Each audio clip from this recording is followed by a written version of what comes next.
Okay, free software paradox.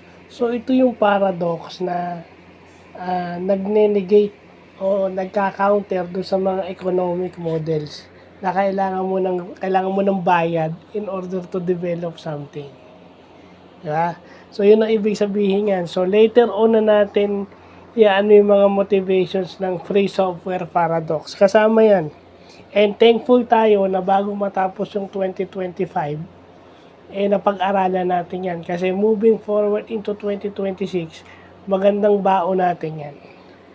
So, maganda na bago matapos tong taon na to, napag-aralan natin. Basically, yun lang pala yun.